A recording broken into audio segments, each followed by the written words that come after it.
दोस्तों, आज हम बात करेंगे भविष्य मालिका यानी कि संत अच्युतानंद मालिका और नास्ट्रोदमस के भविष्यवाणियों के बारे में। दोनों में क्या सिमिलैरिटीज़ है, क्या समानताएं हैं दोनों ही भविष्यवक्ताओं में क्या कॉमन बातें हैं। आखिर क्यों नास्ट्रोदमस के भविष्यवाणियों को टीवी चैनल और न्यूज़ चैनल्स के द्वारा हीरो बना दिया जाता है, जबकि उनकी भविष्यवाणियों को कोई साइंटिस्ट ही समझ सकता है या फिर वह समझ सकता है जो उनके भविष्यवाणियों पर काम करता रहता है। जबकि अच्युतानंद की भविष्य मालिका एक ऐसी पुस्तक है जिसे कोई भी मामूली पढ़ा लिखा व्यक्ति आसानी से समझ और पढ़ सकता है। आखिर क्यों भविष्य मालिका की वैल्यू नहीं है हमारे भारत में। नमस्कार दोस्तों, स्वागत है आपका मेरे यूट्यूब चैनल सोनू भक्ति सागर पर।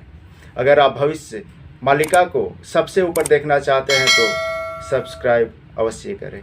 दोस्तों, रिसर्चर्स जो नास्ट्रोदमस पर रिसर्च कर रहे हैं, अगर हम उनकी माने तो उनका कहना है कि नास्ट्रोदमस की प्रेडिक्शंस को सिर्फ जानकार ही समझ सकता है, बाकी लोगों के लिए यह सिर्फ एक पहेली है, यह सिर्फ इमेज है दूसरे व्यक्तियों के लिए, क्योंकि नास्ट्रोदमस अपनी प्रेडिक्शन को एक चित्र के जरिए दर्शाया करते थे जिसे समझना मुश्किल ही नहीं नामुमकिन है। वहीं भविष्य मालिका जिसे संत अच्युतानंद जी ने 600 साल पहले ही यानी कि 16th सेंचुरी में लिखा था, वह आध्यात्मिक और साहित्य पंचसखा के प्रसिद्ध 5 मित्रों में से एक थे, जिन्होंने उड़ीसा के लोगों के लिए इसे उड़िया में स्थानांतरित किया ताकि उड़ीसा के लोग इसे आसानी से समझ सकें। नास्ट्रोदमस की भविष्यवाणियों को लोगों को उस समय समझ में आता है जब वह भविष्यवाणी सच साबित हो चुकी होती है, और नहीं तो उसे जो सच साबित करता है वह खुद कंफ्यूज रहता है, क्योंकि सारी पिक्चर्स मेल नहीं खाती है आपस में उस सिचुएशन के हिसाब से। और जो भी उसे सच साबित करता है तब तक उसे 2 से 4 साल लग चुके होते हैं उस रिसर्च पर काम करते हुए।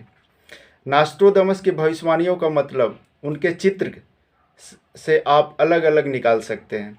मतलब एक चित्र के जरिए अनेकों भविष्यवाणियाँ या फिर इमेजिनेशन में जाकर इसे इमेजिन कर सकते हैं। वही हमारी देश की भविष्य मालिका एक बिल्कुल सटीक भविष्यवाणी मानी जाती है। अगर नास्ट्रोदमस की लेटेस्ट भविष्यवाणी देखें जो काफ़ी फेमस हुई थी इंडियन न्यूज़ चैनल्स के द्वारा, वह थी जब प्रधानमंत्री मोदी भारत के प्रधानमंत्री बने थे। और पेंटिंग सिर्फ इसलिए फेमस हुआ था क्योंकि प्रधानमंत्री उस समय लंबी लंबी दाढ़ी रखते थे, जो शायद अब बहुत ही छोटी हो गई है। ऐसा बताया गया है मीडिया न्यूज़ चैनल के द्वारा कि मोदी ही अंतिम प्रधानमंत्री होंगे। अगर हम मोदी जी के आयु के हिसाब से अंदाज़ा लगाते हैं तो शायद 10 से 15 साल तक वह और प्रधानमंत्री की कुर्सी पर रह सकते हैं, या अपने रिटायरमेंट लेने तक। लेकिन उसके बाद क्या प्रलय आएगा या दुनिया समाप्त हो जाएगी। और वहीं हम भविष्य मालिका की प्रेडिक्शन 2022 से 25 तक में देखते हैं तो उसके हिसाब से सतयुग की शुरुआत हो चुकी है।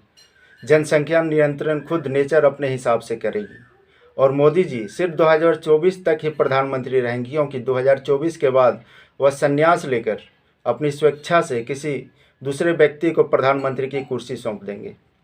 क्योंकि भविष्य मालिका में भविष्यवाणियों के अनुसार 2023 के बाद भारत पर विदेशी आक्रमण होगा। उस समय भारत को एक महापुरुष संभालने वाले हैं, जिसके बाद भारत विश्व गुरु बनेगा। इसी के साथ आज की वीडियो यहीं समाप्त करते हैं। आज आपसे रिक्वेस्ट है, अगर आपने अभी तक मेरे चैनल को सब्सक्राइब नहीं किया तो सबसे पहले चैनल को सब्सक्राइब करके वीडियो को लाइक अवश्य करें। धन्यवाद।